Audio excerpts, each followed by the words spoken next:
Happy Monday, guys. Stick with me, and we're going to talk about how to price your home. You better get fired up. Hope you guys had a great Father's Day weekend. I know I did. The weather played into it. We were in the pool, had a great weekend, so hopefully you did too. Today I want to talk about pricing your home and really pricing it to sell, right? How do you get information? And I'm going to kind of go from a different aspect here. How do you get information without talking to a realtor? Obviously, if you talk to a realtor, pretty much any realtor is going to do what's called a free CMA. A CMA is a competitive or a comparative market analysis, which essentially is just a pricing valuation, right? What is it valued at? And, hopefully you've got some supporting details to tell you that. So the first thing, which I would say is the biggest thing, is the Zillow's estimate, right? And the Zillow's estimate is as accurate as your home is close to the most recent close sales. So I know that's kind of a mouthful, but essentially it is an algorithm. It's a machine. It's a robot. It's not a person. It has not seen the inside of your home. It does not know if you've got chrome molding. It does not know if you've got a gigantic, very attractive kitchen island. It doesn't know if you've got quartz or if you've got Corian. It doesn't know any of those interior features, right? It's making a lot of guesses, and it's assuming you're a lot like the homes around you that have sold recently. So if you are well under the amenities of the most recent sales, it's going to overvalue your home. If you're well over the recent sales amenities, then obviously it's going to underprice you, right? I just went to one this weekend, and it was in a very new development. This development started building in 2022. It finished in 2023, and there have been no sales on the MLS yet. So their Zillow's estimate is exactly what they had purchased it for 2 years prior. Is it worth that? No, it's worth a heck of a lot more. It was Zillow. The Zillow's estimate was 475, and I had them right in that 590 to 600 range based on a lot of other things that we'll talk about here shortly. So I say that because the Zillow's estimate, I live in Bedford Park, right? It's kind of I'm going to get lambasted for saying this, but it's more of a cookie cutter community than a lot of other communities. There's really, 3, 4, 5 different home models in this area, and they're all, for the most part, either 2013 builds or 2004 builds. And then you've got to take into consideration, does it have a pool or not, right? But then there's other things. What are the amenities like? Are you on the water? We've got one street that's got water. Are you on a corner lot? Are you on the busier street like Academic? Or are you on a more quiet interior street? Are you right across from the park or not? There's a lot of different things, right? But my home, my Zillow's estimate is going to be a heck of a lot closer or more accurate than that home in the HOA that I was previously discussing where there's been no sales, right? Why? Because we've got more sales. And a lot of these homes, the difference between the lowest priced home and the highest priced home here is pretty small compared to when you go to some other areas. I mean, you can go to PGA and there's homes selling for 500 and there's homes selling for over 2 million. The gap there is enormous, right? So typically when I am coming in and looking, and if you don't want to get a realtor, and I don't know why anybody would do this, but if you don't want to get a realtor and you do want to get a valuation of your price, you can always get an appraisal, right? An appraisal is going to run you, maybe $500 to $800, depending upon who it is and what it's for and everything else. But if you tell them, hey, I'm just looking for a valuation, what's my home worth? They'll do that. And what they're going to look at, and what we also look at, is we want to look in your specific area. So for example, I'm in Bedford Park. You want to pull Bedford Park only comps, right? Because you don't know if this particular area is more valuable or less valuable than another neighborhood or a non-HOA area. And if it is more or less valuable, what's the percentage? Is it 2% more valuable? Is it 8% more valuable? So if you can pull within that community, it's super helpful. If you can't, there are ways to do math to, find homes outside of the community that are comparable. And then you can do the math to say, okay, this usually sells for 8% more, so take 8% off. You can do all that. But for people who are not realtors looking at this, you want to look at sales in your area. So you can go on, and let's say I didn't have the Zillow's estimate, or I didn't believe the Zillow's estimate. I can go in and I can look at typical homes that sold in Bedford Park or wherever you're at. And I can say, okay, the square footage is the biggest thing. How much square feet do they have versus how much square feet do I have? I can't tell you how many people will say, Joe, you're telling my home is worth 550 grand, but this one right down the street is 600 grand and ours is just like it. Okay, that's true, except it's got 370 more square feet, right? So all the amenities are the same, but they're quite a bit bigger. So you want to look at square footage. You want to look at age. Age is a big deal. Now, is there a big pricing difference between a 1983 home and a 1987 home? No, there's virtually no difference in value between those two properties. But there is a difference between a 2022 and a 2004. That's going to be very different when it comes to pricing. Now, I just made a comment and I'm going to kind of contradict that, right? Is there a difference between a 2022 and a 2004 if the 2004 was just completely renovated in the last 12 months? It's all updated. Maybe it's even got more upgrades than the home that's built in 2022.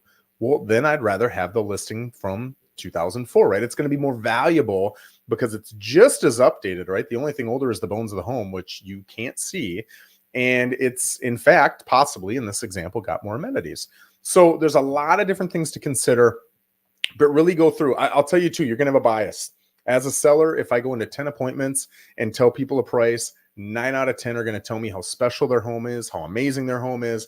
Did you see I've got central vac? Look at my chrome molding. I painted it the super special color that Martha Stewart told me was worth more. This home has got to be worth more, right? And I get it. It makes sense. I'm probably going to be the same way, even though I'm a professional real estate agent. When I go to sell, we all are. And it means you love your home, which is a phenomenal thing. So just be aware of your bias and really try to be as apples to apples as you can in your comparisons. Square footage is the biggest thing. I would say age is probably next. Then I'm going to look at the overall amenities. And when I'm looking at amenities, pool is a big one. Now, I've done the math to compare homes that have pools to homes that don't have pools. What's the typical added value? And well, it's different. It depends on a lot of different things. Depends on the size of the pool. Is it screened or not? Is it heated? Is it salt? Does it have a spa? Is there a waterfall feature? Does it have, beautiful travertine tile, or is it just a normal decking out there? What does the landscaping look like around it? How big is your covered patio? Do you have a covered patio? Is there a TV out there? Do you got an outdoor kitchen? All these different things kind of play into the value of the pool. But typically speaking, just median price added for a pool in Port St. Lucie is 42 to 45,000. You might say 42 to 45. This sucker cost me $87,000. I got it. But if you're looking to get a pool and you're trying to save money, buy a home that's already got a pool, because the way they price it in, it's about 42 to 45 extra. Now, if you've got a bigger pool, if it's screened, if it's got the spa, the heat, all the goodies, maybe you'll get 50, 55, 60, 65 in value out of it. But 42 to 45 is kind of that median added price point, right? What other big features are there? Your roof. That's probably the biggest feature, right? And it's not just that, okay, the roof is, let's say it's a $18,000 roof. If I put the roof on, then my home is worth 18 grand more. It's going to be close, but it's not just the 18 grand more. It's also the size of your buyer pool, right? We've got one that's going under contract today, and it's got a 20-year-old roof. And I told the lady, you need a 5-year roof certification from a licensed and insured roofer to be able to get insurance. And if you can't get insurance, then you can't get a loan. So if we don't update this roof, there's a good chance that our only option will be cash buyers. Well, what cash buyer? This was a $300,000 listing. What cash buyer is buying a home for themselves for 300 grand? There aren't a lot of those people, right? I see $700,000, $800, $900,000 homes selling cash. I don't see a lot of $300,000 homes selling cash. So if I do see it selling cash, it's to an investor. And you don't want to necessarily attract investors. Not that investors are bad, but investors are generally looking at, okay, what can I buy this for, to where I can do this, this, and this to it, and I can make a profit, meaning your price is almost always going to be lower, right? So put in the effort, get it done. I know it sucks. I know it's a roof, whatever, but there are roofing companies out there. I've got one. Reach out to me and I can tell you who they are.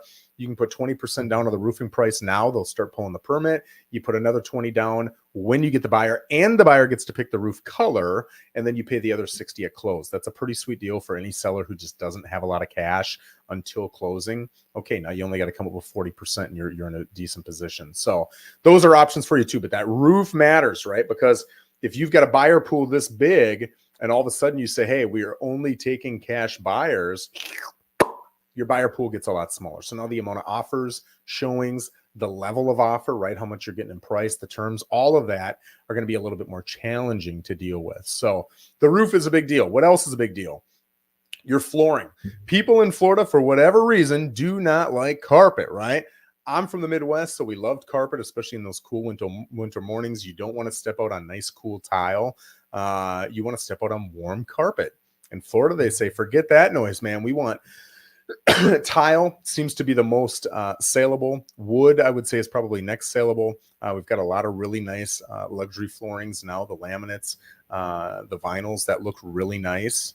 And those are also saleable, but carpet, for whatever reason, is more of a challenge. So it also depends on how many different types of flooring you've got, or styles, or colors, or whatever you want to say. But if you're going through the home, I saw a home the other day that had 5 different styles of flooring. That is a huge issue when it comes to value, because everybody who walks through that door is going to like one of them at best and dislike the other 4, maybe 5. And so they're thinking, how much is it going to cost me to redo the flooring in this whole house, right? Whereas if you've got a home with all the same tile, even if it's 20-year-old dated tile, they're thinking, okay, this flows really nicely. I like it. If I, the new buyer, want to start chunking out, hey, I'm going to do the bathrooms a different tile, and then when I get a little bit more money, I'm going to do the bedrooms, and they can buy into that. But when you've got multiple different types of flooring, and some of the most challenging ones to sell are when you walk in and you've got an older dated tile, and then right next to it, you can see the dining room, the living room, or whatever it is carpet. That's a challenge. So when you're comparing yourself to other homes, I really want you to look at that flooring and be honest with yourself about, how many types of flooring do I have versus how many types do they have? And don't think about what you like. Think about what's saleable. There are a lot of things that I don't personally like, but when I see them, I think that's really saleable. It'll sell, right? If you've got an open layout, meaning your kitchen, dining, living room, you can see it all from, a vantage point. There's not walls cutting off, the dining room. Like a lot of older dining rooms, say in the 1980s, the 1970s, 60s, 50s, will have a dining room that's got 3 walls or maybe 4 walls with a little door that you come into. And that's it, right? It's a very formal layout. When you go into the living room or the family room, there is a door that brings you into the family room, and that's it. It's not open. A lot of the newer concepts are more open. Now, that doesn't mean you like an open concept. Maybe you like the more traditional layout, but what is saleable? Saleable is an open layout, and you're going to tend to get more, right? Also, kitchen updates. If you've got nice quartz, and maybe you got the waterfall coming down the side with the quartz, you've got an updated stainless steel appliance package. You've got, everybody likes an island, right? You've got soft close drawers and cabinets. You got a really nice backsplash that makes sense. You got a big, beautiful hood over your stove. That's going to be very attractive, and you're going to attract a higher price. Chrome molding is going to attract a higher price. So a lot of different things that you can look at when it comes to valuing your home, but you're going to want to consider all of those amenities as well, right? The last thing I'm going to mention is any burdens that a buyer is going to take on. And when I say burdens, I mean financial burdens. So these can be liens, right? Someone the other day, it had a lien on it and it was $5,000. Okay, well, you're either going to pay that. You're going to pay it one way or the other. You're either going to pay it or you're going to give it to the buyer to pay. And then you're probably going to lose $6,000, $7,000, $8,000 in value to do it. It's going to be cheaper if you do it yourself. Same thing with solar. Solar's been a big problem, man. People get sold on solar, and part of that sales pitch is your bill is going to be lower than your payment to us for the solar. Okay, cool. Except for when you go to sell and you get that $28,000 bill remaining. I can't tell you how many solar houses I see all asking, because they've been pitched on this by the solar company. Hey, ask your future buyer to pay that. Okay, cool. Except why? Let's say my budget's $400,000. Why would I get this house for $400,000 and pay your $30,000 solar when I can go right next door and get the same house that's $400,000 or it's similar, and I don't have it, right? I'm going to pay you $30,000 and I'll pay off the solar. And you also can't roll that into your mortgage. At least I've never seen a way where you can do it. So you've got to take over that financing. Okay, well, that means I got to get approved. And is that financing as good as a mortgage, or is it worse? If it's worse, well, then I'm not going to pay you $370,000 for your $400,000 home. Maybe I'll pay you $350,000, $360,000. It's a big challenge. And a lot of people, as soon as they see it, they don't even want to deal with it. They'll cancel the showing, or they'll say, hey, I don't even want to consider this one. It's a big problem. So if you see something like that, or something that really needs to be taken care of and it's a big expense, the roof is a big one, solar is a big one. If you have a pool that's got a lot of areas where it's rubbing away and it's going to need to be resurfaced, that is typically $7, $8, $9, $10,000 depending upon the type of pool. If your AC is 13 plus years old, that typically is going to be negotiated in. So just remember that. In a lot of cases, it might make sense to get a newer AC so you don't risk losing the deal mid-inspection. But all of those things have to be factored in when you're comparing your home to another home that you see. And if you go on, Zillow, Realtor, Trulia, Redfin, you can get a lot of data that a realtor can see. There's a little bit that you can't see, but for the most part, you're going to get maybe 80, 90% of the information. You can also go to the county appraiser's office and they can, not their office, their website, and they can show you a lot of different pieces of information to kind of fill in that puzzle. When were permits pulled? Were permits pulled? What were they pulled for? So you know what's new. What was the last sale? Have they added any buildings to the property? Is it a concrete block home or is it a frame wood home? All these different things you can see, and they all should be taken into consideration. Again, don't think I'm promoting that you should be doing this. I think by far the easiest way is to call a guy like me. You can be anywhere in Port St. Lucie and you can call me and say, hey, Joe, I'm not selling. Will you do a market analysis for me? And I'm going to say, sure, not a problem. And I'm going to get you a market analysis done. And if I can come into your home, it's going to be more accurate. If you want to send me photos, it'll still be fairly accurate. It won't be as accurate, but it will be fairly accurate. And I'm happy to do that for free. And most realtors are. So do not be afraid to reach out to whoever your family realtor is. Put them to work. I always tell people, if you've ever used me once, you've paid me, and you can use me a million more times to do free work for you. And I'm happy to do it because I know if I do it, I'm going to get your business and your friend's business and your family's business down the road.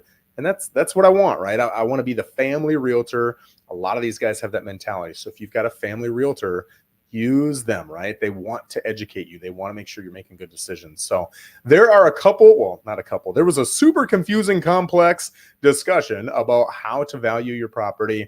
One last thing I'll say, if you talk to 4 or 5 realtors and you ask for price, you can have one saying your home is worth 500, another one says 5.25, another one says 550, another one says 575. Well, which is correct, right? I always say this. I'm going to do a video for you, and I'm going to show you in that video not only the price that I recommend, but I'm going to show you the process I use to find the comps and how I mathematically came to that number. So now, if you buy into my logic and my process, you'll buy into my price. If you don't, then you'll confidently not buy into my price. Either way, you're confident, which is what is needed. A lot of realtors are going to come in, they're going to slap down 3 comps and say, these are the closest 3. I added $5,000 to this one for this reason. I subtracted $14,000 on this one for this reason, blah, blah, blah. So your home is worth X. Okay, cool. But what comps didn't you use and why didn't you use them? And how was your process to find these comps? What did that look like? You're not going to see a lot of that. And I'll tell you, in our industry, 48, 49% of realtors last year sold 0 or 1 home. That still blows my mind. Meaning roughly half of the realtors you could choose from have not done more than 1 CMA in the last year, right? It's really challenging to get good at something if you're not doing it at least once or twice a week, right? Which top realtors are going to be doing 1, 2, 3, 4 of these every single week. It's like doing something that you've done your whole life, right? It's a piece of cake.